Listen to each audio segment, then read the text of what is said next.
So today we're going to take a look at the game directions.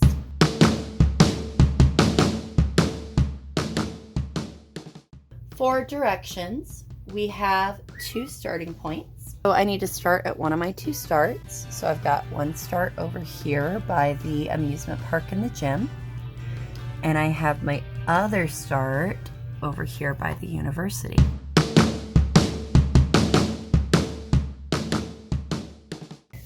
To play the game directions, it's a little bit different than conventional games. We have a die, but we're not going to use it to be able to move. Instead, we're going to use the die at a higher learning level. So, to start playing, you pick a directions card. So I picked my directions card, and this one has a firefighter asking where the fire station is. So I've got to find the fire station on my map, and then I'm going to use my target language to give directions from where I am to the fire station. So if I am the pink player, I can either go the direct route, which is just going straight forward, but golly gee, if I say go forward and then you'll find the fire station on your right, I would only get 2 moves. I would much rather go around the block, and that way I could get more moves for it. So I could tell the people to make a right, and then on I Street make a right, then to make a left on 2nd Street, and to make another right-hand turn onto H Road and get to the fire station. And you're going to follow those instructions using the drone piece. So the drone piece would move along exactly the way that you gave the instructions. Now, that would give me 1, 2, 3, 4. That would give me 5 moves. So then I'd be able to move 5 paces. Now in the tutorial levels, you're heading towards an end.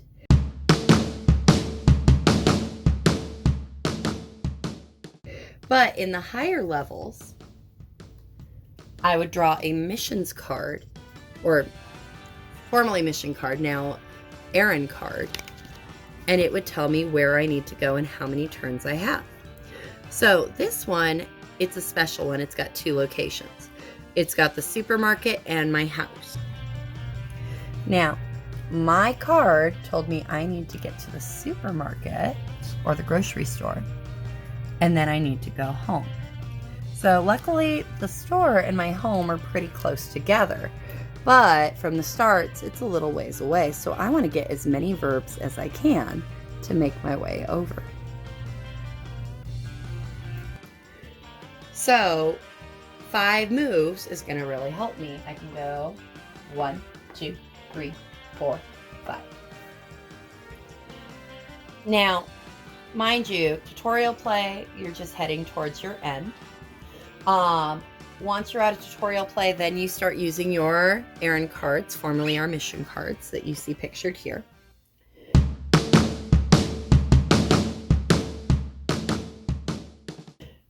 And then you start adding in caution cards. Caution cards are cards that can cause road closures. And so I might end up having a street closed down temporarily.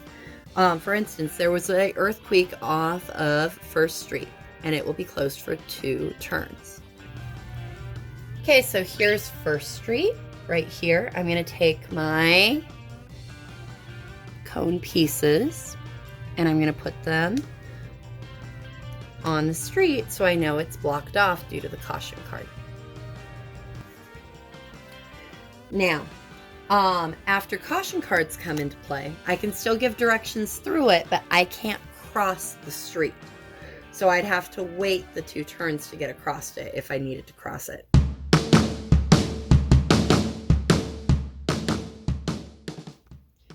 Then I start adding in that the lights start working. And so every time I hit a stoplight, I need to roll my dice. If you get an even number like I just did, it's green.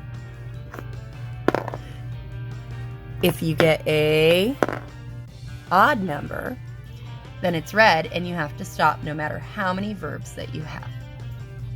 Thus, it encourages you to speak a lot more when the stoplights are working in the hopes of getting to all your locations on time. Because if I'm not getting to my location within my time period, I lose the card, and I need 3 or 5 of these, depending on what we decide at the beginning of the game, to win.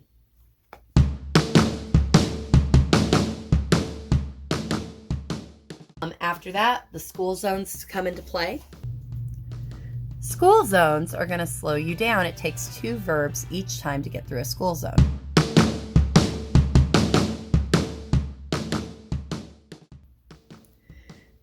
And then finally, we add the communication cards. Communication cards occur after a mission card has been completed. So let's say that I managed to get to the supermarket and then home. Now I draw my communication card. At level 6, I'm using the general communication. Talk about a place you wish to go.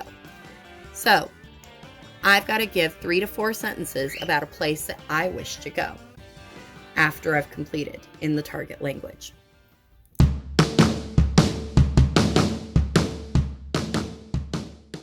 Now on level 7, I have to do the specific topic.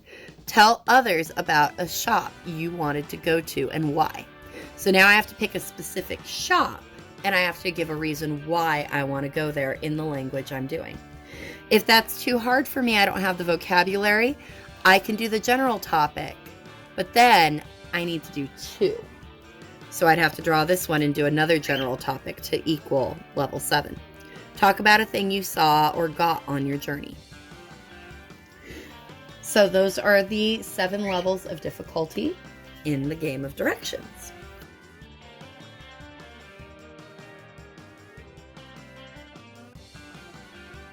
Now I can also play all by myself on the solo game. And this is the solo tracker. So you start at home. You need to pick 3 to 5 mission. Well, it says mission. They are now errand cards. It got renamed. But you have to pick 3 to 5 errand cards. You're going to start at 6 or 7 a.m. So over here, we've got 6 or 7 a.m. So you get to decide how long you have in your day based on what time you start and what time you need to be home by.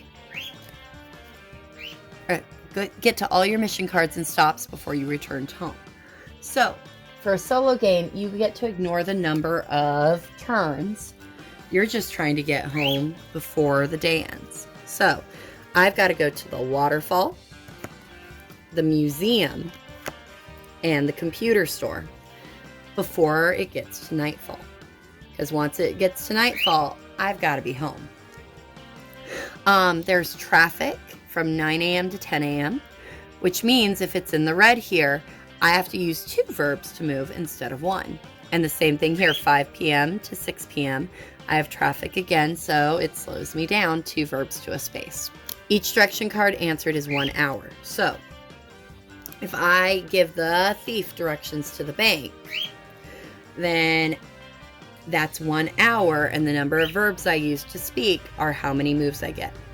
So if I tell them go forward, turn right, at the light you're going to turn left. It's going to be on your left-hand side. That would get me 4 verbs. And thus I'd get to move 4 spaces during that hour of the day. Anyways, I hope this was helpful, and I hope that you have a great time playing directions. Take care. Bye-bye.